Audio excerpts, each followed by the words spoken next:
नमस्कार. अश्विन अर्जुनकडे येतो आणि म्हणतो, अरे अर्जुन, तुला माहिती आहे का, तिकडे ना पतंग उडवण्याची स्पर्धा आहे.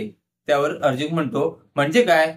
त्यावर अश्विन म्हणतो, अरे पतंग उडवण्याची स्पर्धा आहे असं मला कुसुमताईने सांगितलंय आणि ती यंग कपल साठी आहे.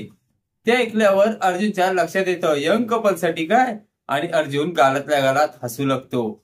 अर्जुन हसत असताना चैतन्य बघत असतो, कारण चैतन्याला जे सांगायचं असतं ते आता अर्जुनला समजलेलं असतं. अर्जुन आता खुश झालेला असतो. त्याच्या लक्षात आलेलं असतं की मिसेस सायली सोबतच मी पतंग स्पर्धा खेळणार, असं अर्जुन मनातल्या मनात म्हणत असतो. तर इकडे कुसुमताई आणि सायली बसलेले असतात. कुसुम सायलीला म्हणते, अगं सायली, तुला माहिती आहे का, त्यांना पण निमंत्रण दिलंय.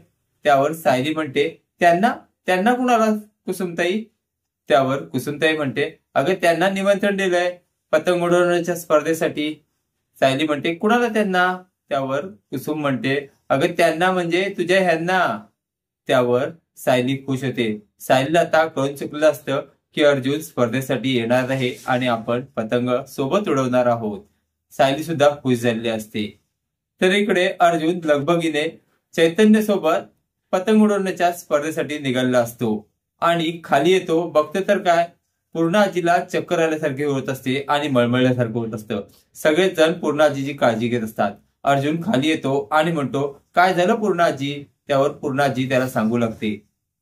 अर्जुन पूर्णा आजीसाठी तिथे उभा असतो. अर्जुनला आता लक्षात आलेलं असतं की पूर्णा आजीला बरं वाटत नाहीये हे. नंतर अर्जुन विचार करतो की पूर्णा आजी आता काही वेळापूर्वी व्यवस्थित होती, आता तिला लगेच काय झालं? तर इकडे सायली पतंग उडवण्यासाठी अर्जुनची वाट बघत असते. सगळेच जण पतंग उडवण्यासाठी व्यस्त जमलेले असतात आणि आता पतंग उडवण्याची स्पर्धा सुरू होणार असते. अर्जुन आता तिकडे यायला निघालेला असतो, पण पूर्णाजीसाठी तो तिथे थांबलेला असतो आणि सायली इकडे वाट बघत असते. अर्जुन सायली सोबत पतंग कसा उडवेल ते पाहणे कमालीचे ठरणार आहे.